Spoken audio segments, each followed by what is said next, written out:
run through this here, Coach, because we right up on the hour, but this hour went really fast with interviewing Trey Oliver. He promised us 15 minutes and gave us 30 coaches. So we're running up on the hour, but we're gonna get through these picks and take any calls. Grambling. We're gonna start out with Grambling and UAPB. Who you got, Coach? Well, I'm gonna go with Grambling. UAPB been struggling all year. The defense coordinator quit right before the season or in the middle of the season. That coach there got to get that program together. UAPB have won a couple championships in the last couple of years, but they've had all bad years. That's the thing about UAPB. Either they win in the championship, and they've won 2 championships in the last 15 years, SWAC championships, but all the rest of the year's been down. So I'm going to go with Grambling and UAPB just got to get their stuff together for next year. All right. So next up is Alabama. I'm going to take Grambling as well, and then I'm going to take Alabama A&M over Bethune-Cookman, though I think this is going to be a competitive game. I just don't think Bethune-Cookman has enough to beat Alabama A&M. Yeah, Coach Maynard, I'm hearing a whole bunch of rumors up out there. I hear he thinking about going back home. Coach Maynard is a country boy, and that's nothing negative, but he's a family man, and all his family is back in North Carolina. I've heard he, with maybe going back to take the Winston-Salem job over. That's where he played at. That's where his heart is. So I got Alabama A&M as well over Bethune-Cookman. Bethune-Cookman is another place that's got to get their stuff together. They're not just the football program, but the whole athletic department to get behind that football program and make it the winner that it could be. All right, next up, Coach, is Alabama State, Mississippi Valley. I don't think we will disagree on this one. I'm going to take Alabama State. Coach, I'm going to take the underdog. I'm going to take the underdog because I'm going to give Mississippi Valley State a chance, Coach. Well, they do. They say that field. Go ahead. They say that field in Inabena is worth 7 points. I tell you, going down to Inabena, man, is one of the worst places ever, Coach. Where it's cotton fields around the school, and you got Greenfield and Greenwood. You know what I mean? That's a tough place to play. Alabama State is not moving the ball and scoring like they can. Mississippi Valley, I like their quarterback there. They play people tough. I'm gonna take the underdog. Hit your money machine, Coach. You gonna take the underdog? Yeah, I'm gonna take the underdog. Let's see. There we go. Hey, so I think this needs an explanation. So Tony Webb said he's talking about Cornell Maynard playing at North Carolina A&M, A&T. I think, if I'm not mistaken, he played under the legendary coach at Bill Hayes at Winston-Salem, and then Winston-Salem. Then he transferred. Once the coach went from Winston-Salem to A&T, he transferred to A&T with the coach. That's, you can fact check that, but I believe he played at both schools, Tony. So just so you know. And I can call Coach Hayes on the phone, and he definitely will tell me. But I know he's a Winston-Salem guy. Okay. And all right. And so, okay. So, Coach, this next one is the SWAC game of the week.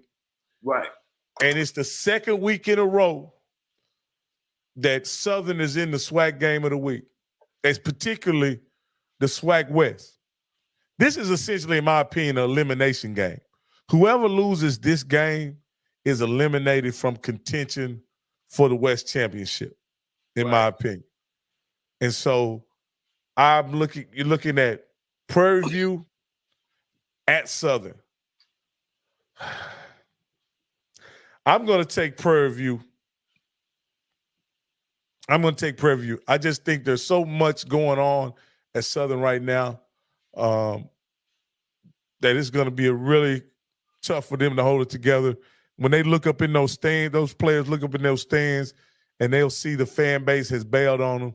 I think that'll be the right circumstances for Prairie View to upset Southern. Who you got, Coach? Ooh, that is a tough one, Coach. And I'm like you. I think I see Prairie View coming in there, winning a football game. But and then Southern, man, they gave up a whole bunch of points last week to Alcorn. And Prairie View beat Alcorn. So Prairie View got a whole lot to play for. Because if Southern win, they got to beat Grambling for the Classic. But they would know they fate before that because Alcorn plays Jackson State in the Soul Bowl. So this thing is going to be rumbling. And like you say right now, the fans at Southern University, boy, Dooley lose this game, they might run him out of there, Coach. He might need policemen to escort him back to his office. It's going to be tough. In my opinion, this is the game 2 years ago that got Jason Rollins fired. Well, I thought it was a Texas Southern game. Well, I mean, I think Texas Southern, which was homecoming, Coach. I think it was ultimately whichever one was homecoming is what got him fired. He got beat up in Dallas, Texas. Okay. Up in Arlington, Texas, with Southern and Texas Southern. Texas Southern hadn't won no games. And they come in there like 0-14. And they end up beating him. Yeah. Swacking the Fool says, keep Dooley. He may be the only person, if he's a Southern fan, who has that same sentiment. Well, I'm with Swack in the Fool. He just finished in his second year, Coach. He just finished in his second year. And evidently, when he came in there, he didn't have the kids to run the offense that he's used to running. And then I know he had a second year of recruiting. But Coach, I would keep him. Coach, let me ask you this, Coach. Put your AD hat on. Put your AD hat on, Coach. Yeah. In observing, we about 20 games into Dooley now, right? Yes. Yeah. Have you seen any improvement from when he took over the program? Now you can't apologize for success. Now he did go to the SWAC championship. All right, that's not what I asked you, Coach. Where he really stunk up the field. That was real bad in the SWAC championship. I asked you a question. Have you seen any improvement in the since he took it over? Coach, I got to be fair about it because there's some things probably about the program that we're not aware of because we're on the outside of it. Academics might be straight, kids not getting in trouble on campus. Look at the numbers. So I would be remiss and not fair to Coach Dooley not actually being there. I'm a coach myself. So do we get to grade? So we can grade Coach Dooley on the curve if you want to. Yeah. But do we get to grade Prairie View on the curve? There are three coaching positions short from having a full staff due to mismanagement of funds by the previous athletic director. Do we get to grade them on the curve? They're trying to coach and do a job that, I think they're supposed to be 10 coaches. They're coaching with 6, huh? Yeah, Coach. Yeah. Yeah, no, you correct, Coach. So when you go on the outside looking in, I'm giving Dooley a C-.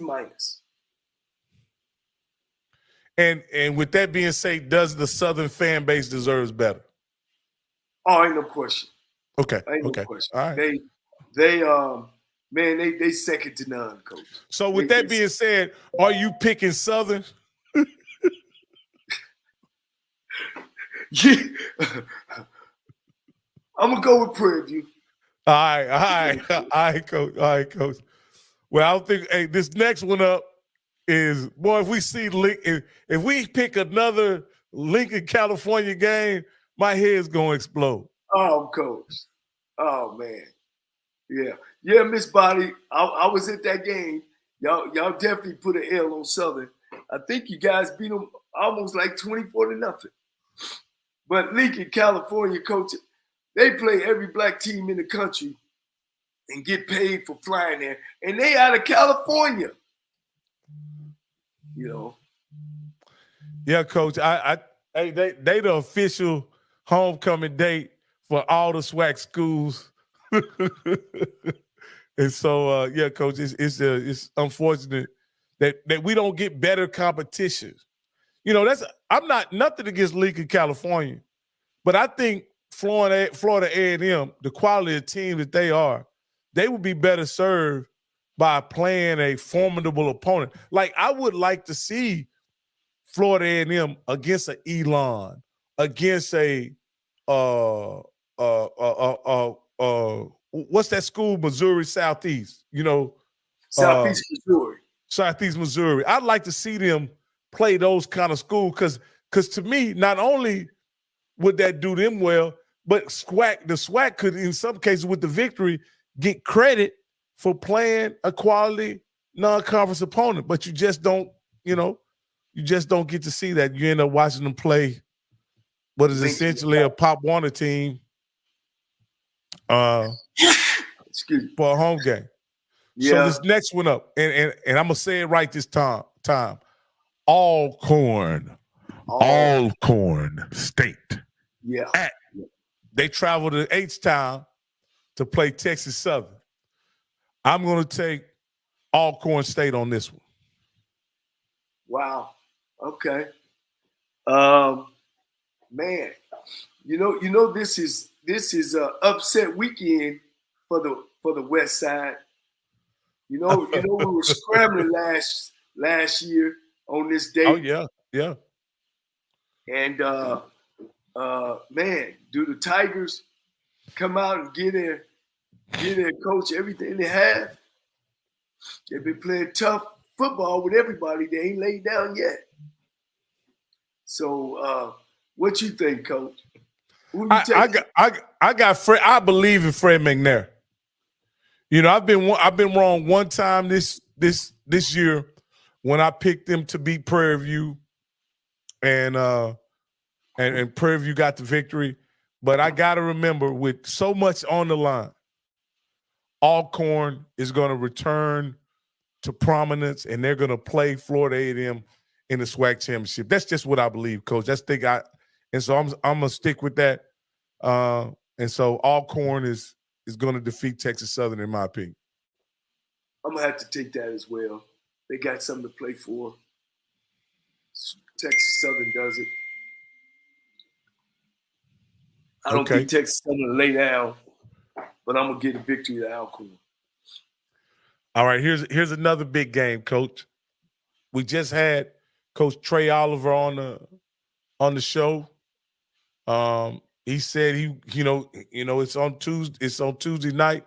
He's still burning the midnight oil, getting prepared for what he considered to play for the MEAC championship. Who you got, Coach? Well, we got to go with Trey Oliver now. Yeah, Coach. I got Coach Oliver, man. You know, to be honest with you, him and Willie Simmons are two of my favorite coaches. I think Fred McNair also does a great job. But those two guys, not only do I like, the performance of their teams, but I think the way they present themselves and their personalities are can be ambassadors for Black college football. Fred McNair is a little understated, a little matter of fact, as a personality, but I definitely think Trey Oliver and Willie Simmons are personalities that can be great, or that are great for HBCU sports and Black college football. So with that being said, I'm with you, Coach. I'm sticking with Trey Oliver, and I think they'll win their second consecutive MEAC championship on Saturday. Right. You got Norfolk and Delaware State. That's the toilet bowl, ain't it? I'm not gonna say. Well, if you look at their records, it definitely look at Coach Odoms has 2 victories this year, Coach. Delaware State has what, 1? Yeah. You know, when I look at that game, yeah, that's definitely the toilet bowl, Coach.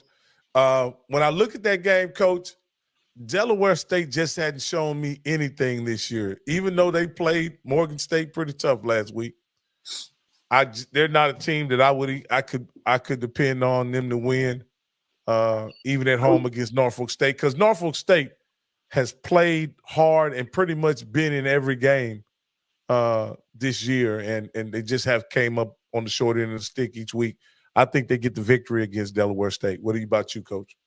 I'll take that. I mean, Delaware State is 1-7 or 1-8, and Norfolk is 2-7. I mean, both of them are, having a decimal season. So, but one does look better than the other of Norfolk State. So I'll take Norfolk State. Okay. On this next one, this is going to be so. Last week, there's only one winning team in the MEAC, and that's North Carolina Central. Yeah. Everybody else got losing records. Man, the best team in there has got a 4-5 record. Besides North Carolina A&T sitting at 8-1. Well, with that being said, Coach, what do you think is going to happen with Morgan State and South Carolina State? Now, last week, you picked South Carolina State, and they were able to edge out Howard. I was surprised by that, but you picked them, and you said that they would win one for the Gipper. Well, this week, against Coach Damon Wilson and Morgan State, will they win another one for the Gipper? It's going to be a tough one, boy. Morgan State played great defense, but I'm going to stay with South Carolina State. I think they'll win this one too as well. I'm going to take Morgan State on this one, Coach. I think overall Morgan State is the better team. And so I think Morgan State is going to make less mistakes. I think they're going to pull it out. All right. What about, speaking of a team that's struggling, A&T is definitely struggling. I just can't pick them on the road, Coach. I'm going to take Rhode Island. I'll take Rhode Island as well. Now, this next one, I think if we go with tradition, we got to take William and Mary. But William and Mary is struggling this year, Coach. They're not the William and Mary that they have been. Of old, huh? Yeah. But I'm still going to take them at Hampton, Coach. I got to take William and Mary, even though they've only won 3 or 4 games this year. Hampton hadn't won many more than that. So I'm going to go ahead and take William and Mary. Who you got, Coach? And Hampton is in the Southern CAA. Man. I'm going to take William and Mary as well. Okay. William and Mary at Hampton. And our last game that we're going to pick is Texas State. Tennessee State. Tennessee State. I'm sorry. Yeah. Tennessee State and Eastern Illinois. Who you got, Coach? I got to take, Coach. I'm going to take Eastern Illinois. Yeah, I'm with you, Coach. I just think, I had a lot of faith in Tennessee State early in the year, watching them pile up the wins. But as you pointed out, they weren't against very good teams. And so at the end of the day, I'm gonna take Eastern Illinois. Like East Illinois is coming off of 4 games. Out of the last 5 games, they've only lost 1.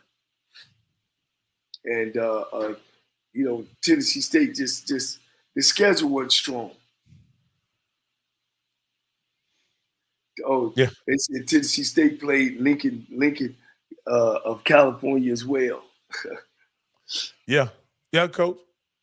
Yeah, Coach. Hey, man, this has been a great show, Coach. I mean, this is, we're in the episode 7 of this season's shows, man, and this is by far my favorite show of them all. Being able to interview Trey Oliver and talk football with him, and let him, give him a platform to share with us about what North Carolina Central University is all about. And Coach, I appreciate you reaching out and bringing them on the show. Yeah, ain't no problem. I have a connect with all the coaches in the conference, and some of them will come on and some of them won't. It's just about your personality. I've always felt as a head coach that any time that I could promote my program, I'm gonna promote my program. I remember telling the SWAC office, they were having a hard time getting guys to play on Thursday. I said, man, let me tell you something. I play Thursday, Wednesday, Tuesday. You gonna put me on television? Let me get this. What's say you gonna be there, Coach?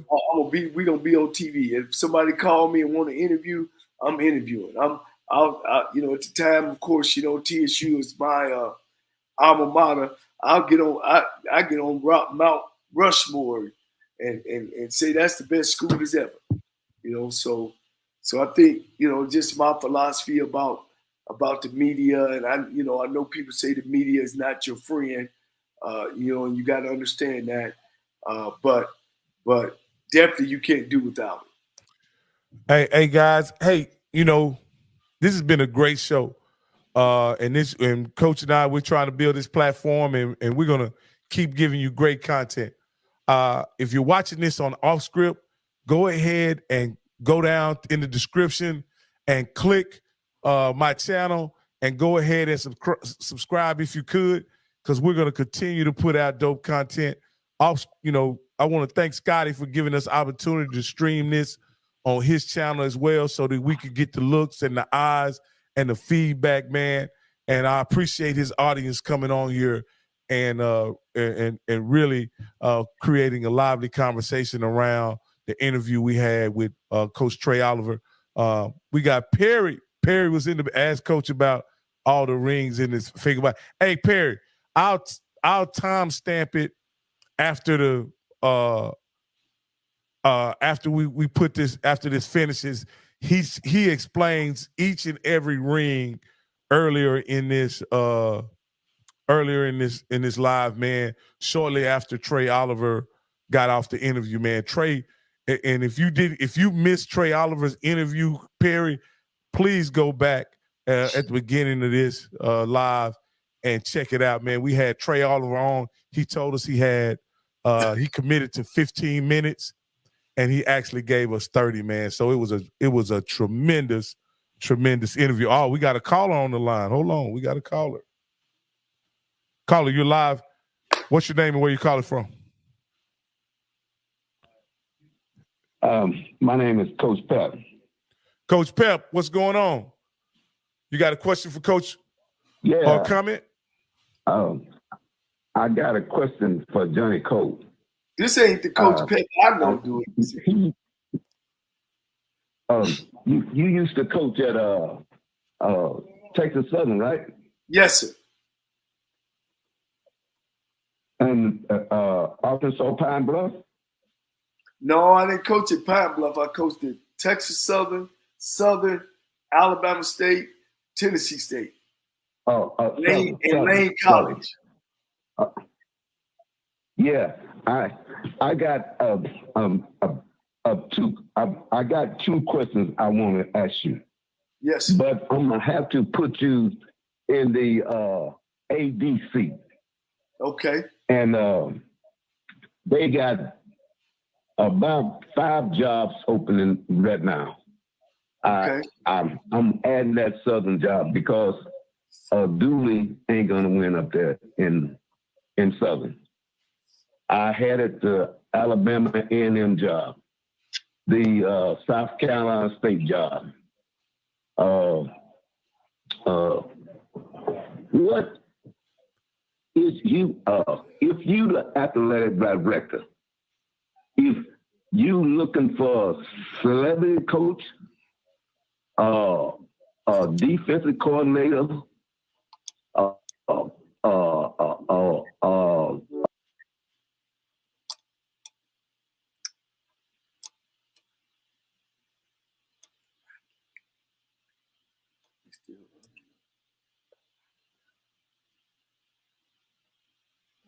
be looking for in hiring head coach for your program? Well, firstly, being an athletic director, and I've been in that role before, is to know something about my program. If you hear our story, I talk a lot about Texas Southern, Tennessee State, Alabama State. Not only because I talk about them, because I know the history, of the coaches that rolled through there, and I understand that there's not many winning football coaches. So the first thing I want to do is, what do we need here at College A, College University A? Or did I just lose my winning coach to a better job, and we're loaded, and I need a guy that's enthusiastic and to come in and take over? Then that's what I'm looking for. I believe, if my team, offensively is good, then I might be looking for a good young defensive coordinator, to come in and add to the value that we have. If I got a struggling team, a perennial losing program, then I'm gonna go find, number one, a winner. If I gotta go get him somewhere else, or I gotta get a guy that's been in some programs at my level, firstly, that have won championships. Because there's only so many coaches that got the formula of winning.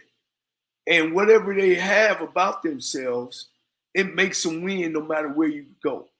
There's only one Nick Saban. No matter where he goes, he wins. There's only one LC Cole. Wherever he goes, he wins. Broadway, wherever he goes, he wins.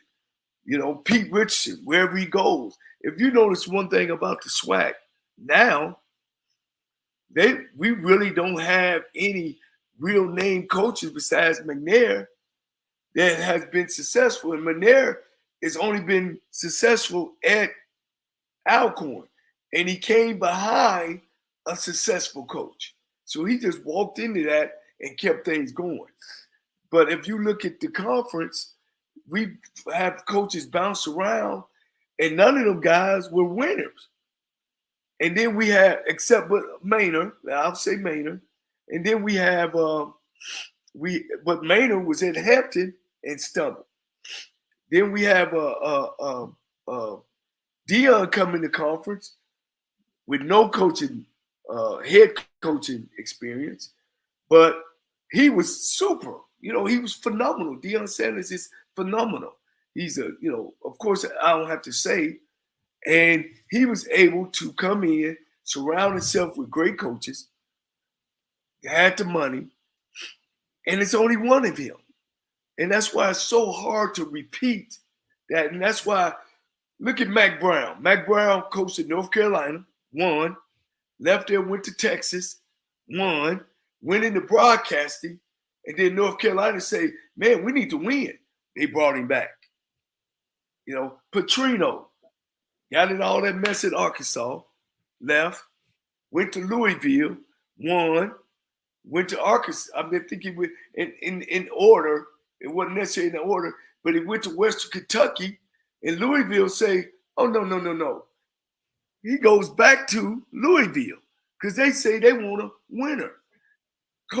Winning coaches bounce around. Look at Kansas, the University of Kansas basketball program. Their coaches have gotten the highest NCAA lashings. But what they say, hey, buddy, we believe in winning up here. We ain't trying to start over. We going to take whatever y'all say, but we going to win. Because at the end of the day, winning is finances. It's money. It's enrollment. Football programs bring the money in. So what has happened in HBCUs, if you go back and look at all the winning coaches, they leaving on some type of scrutiny. Doug Williams, Grambling, they ousted him in game 2. Myself, you win a championship, you go on in 3 months. LC Cole, Alabama State. They go out and hire a lawyer $300,000 to investigate him. I mean, I don't get that. And again, Rocky, you got your hand on your machine. Do college football important? Is it important in HBCUs? Is it important? You know what I always say, Coach. If you want to be serious about football, you have to make it about winning.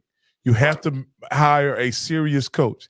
And if you hire a coach that has historically been successful, then what you're saying to your alumni, your fans, and your institution is that we're serious about football.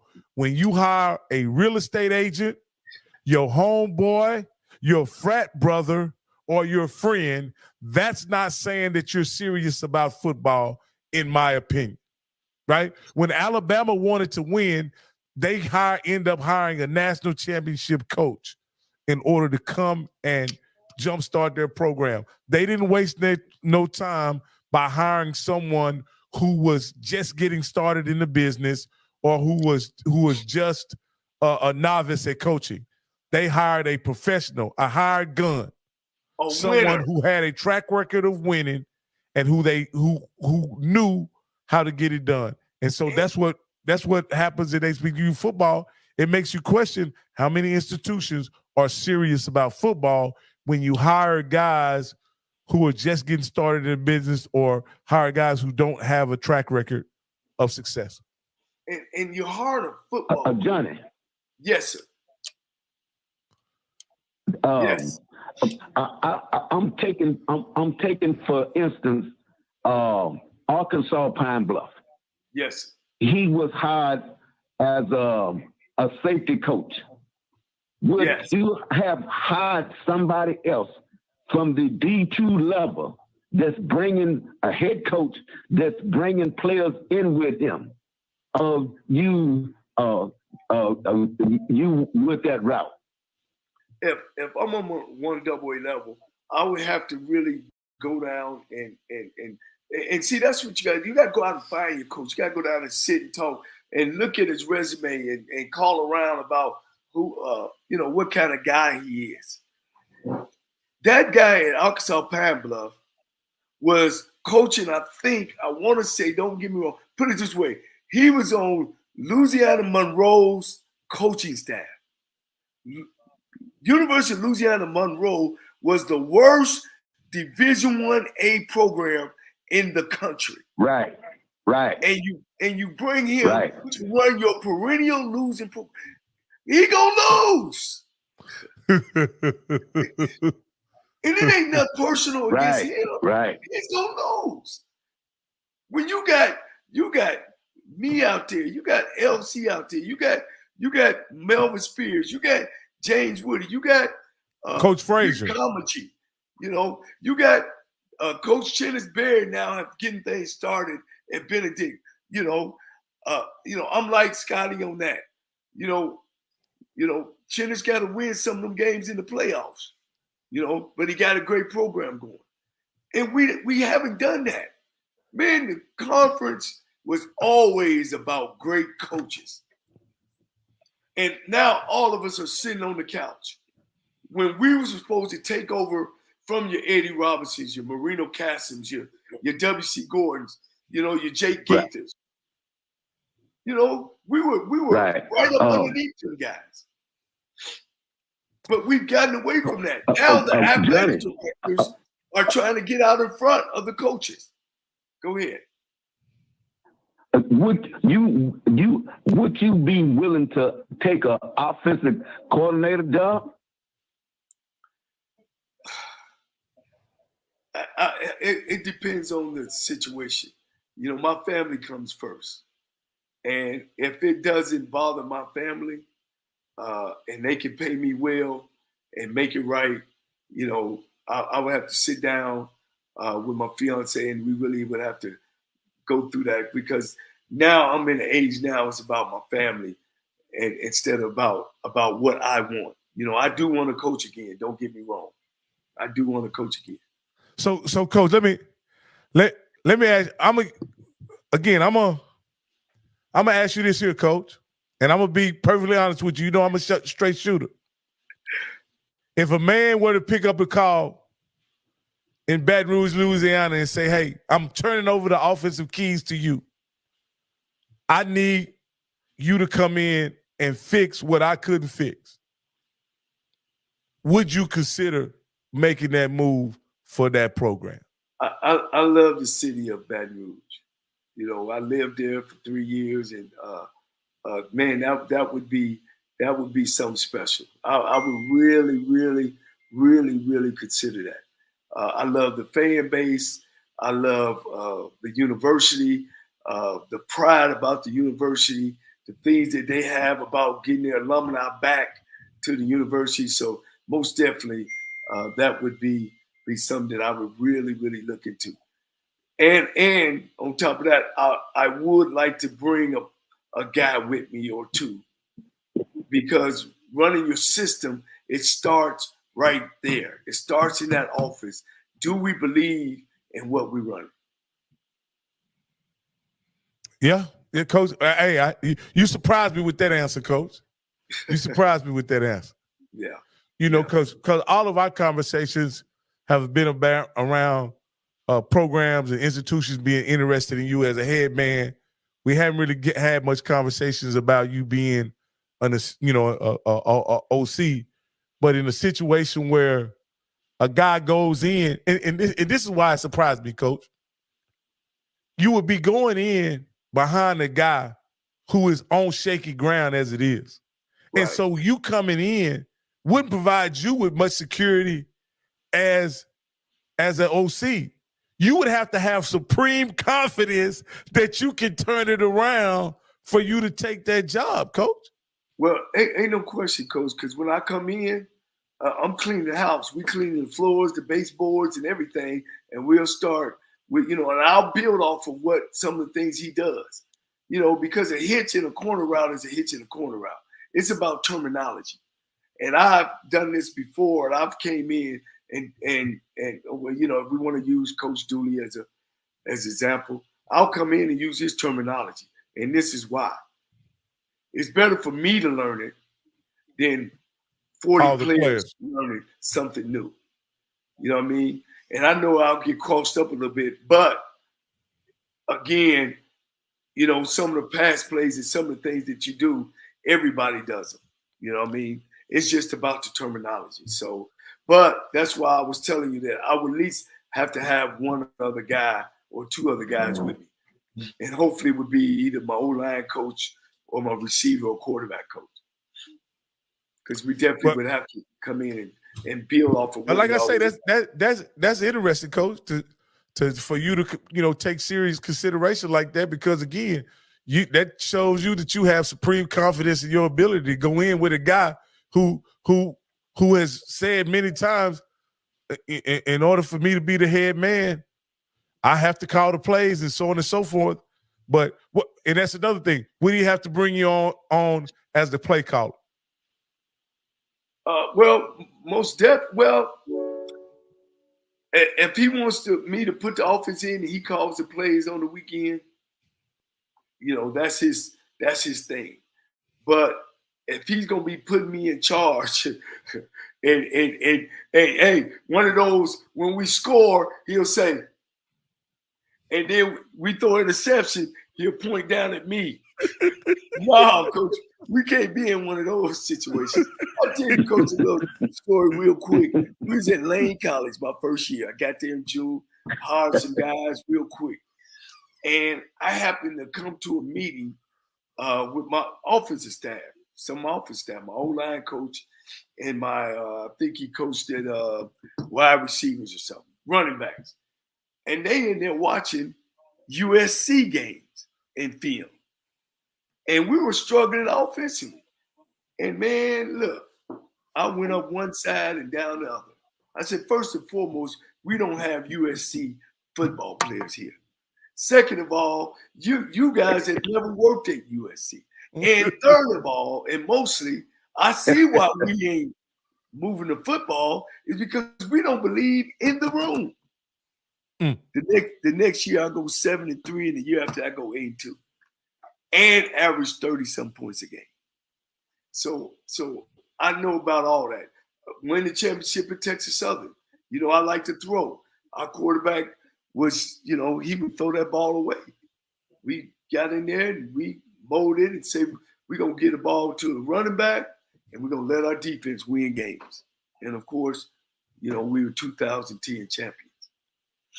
So it's some things that you got to adjust to and swallow your ego and make sure that you balance check the checkers to make sure that you're doing the right thing.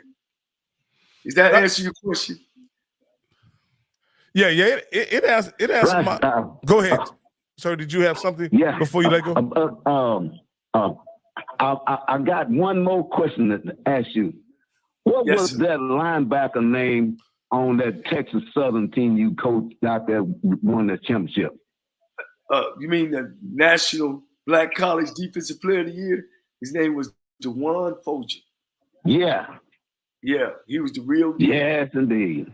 Yeah, he was the real deal. He was the real deal. He's traveling around with his brother because his brother is a professional fighter and he trains his brother.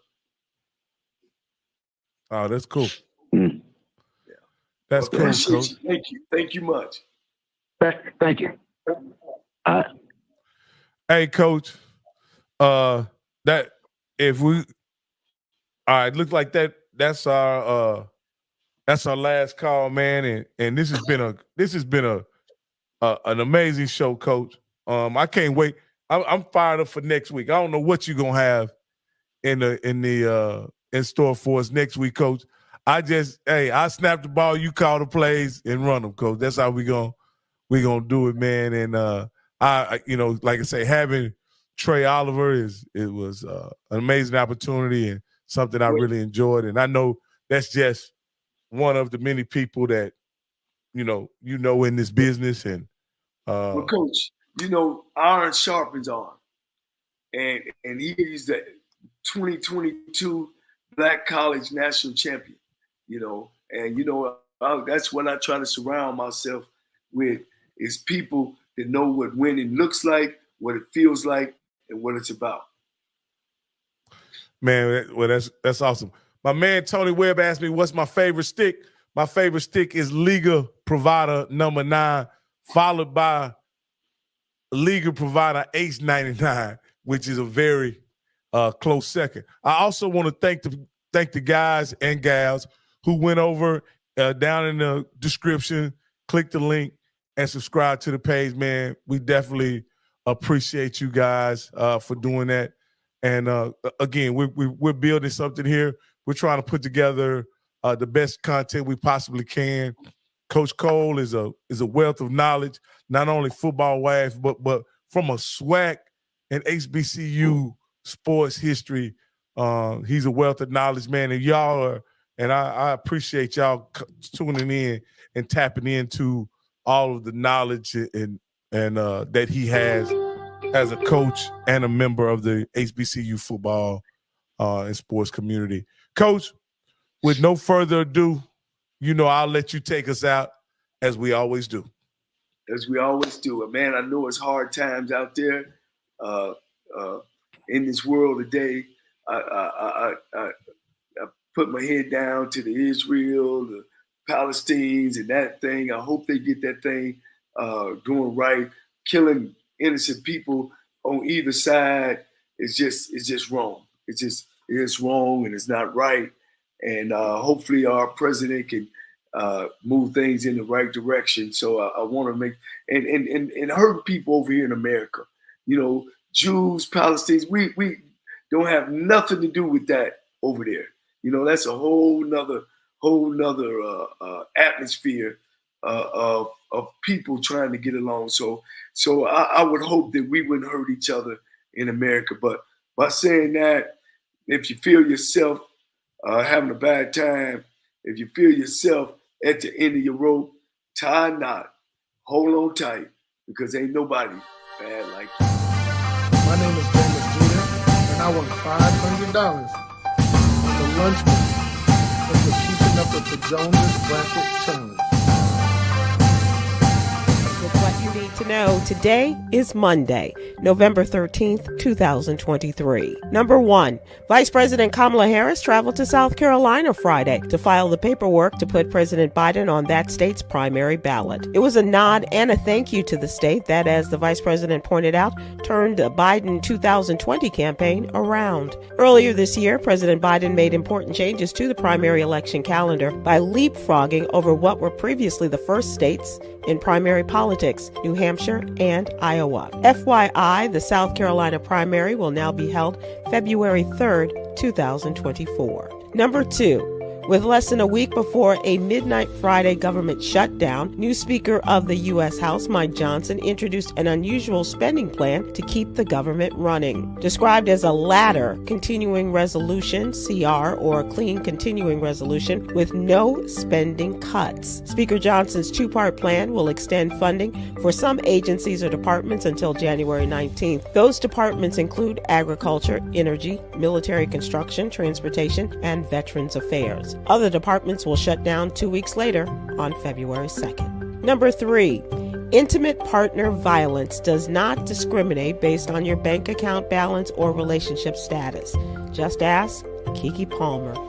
Keke Palmer filed for sole custody of her 8-month-old child, Leotis, this week after her co-parent, Darius Jackson, reportedly physically abused her. According to the Los Angeles Times, Palmer filed documents outlining consistent patterns of abuse and terror by Jackson. The Center for Disease Control defines intimate partner violence as abuse or aggression that occurs in a romantic relationship. Read more about it in the column written by our partner, Black Health Matters.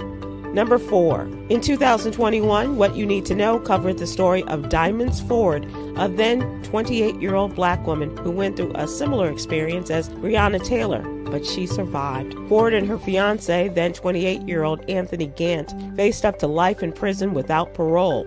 Now their charges have been dropped. Attorney Stephen Kiley, who represents Ford, plans to solicit the Florida Department of Law Enforcement to have her charge sealed and or expunged. Number 5. Well, it's that time of year, the season for giving, and God loves a cheerful giver. It says so right there in the Bible, 2 Corinthians 9:7. Who is a cheerful giver? Well, a cheerful giver is a person who gives from what they have joyfully and not in a reluctant manner. It's a person who gives from their heart and not for other reasons like a tax write-off. Read more about giving in today's Ministry Monday column in the newsletter. Here's your daily inspiration from Yogi's Jewels. Be honest with yourself about what you really want in your life. Join me today live on YouTube and Facebook at 7 p.m. Eastern, 6 p.m. Central with our social justice contributor, Coy Malone, and those folks she talked about in her story, including Diamonds Ford. And we'll also discuss today's top headlines and more. Thank you to our What You Need to Know partners, the American Heart Association and Black Health Matters. Barbara Scotia College and HBCU in Concord, North Carolina needs our help. The What You Need to Know team is asking our supporters and alumni and friends of Barbara Scotia to help them meet their immediate and pressing needs by donating to help Barbara Scotia rise. Please join the donors from around the world who are stepping up to save one of the nation's oldest HBCUs. Please visit SybylWilkes.com for more information. I'm Sybil Wilkes. Be informed, be empowered.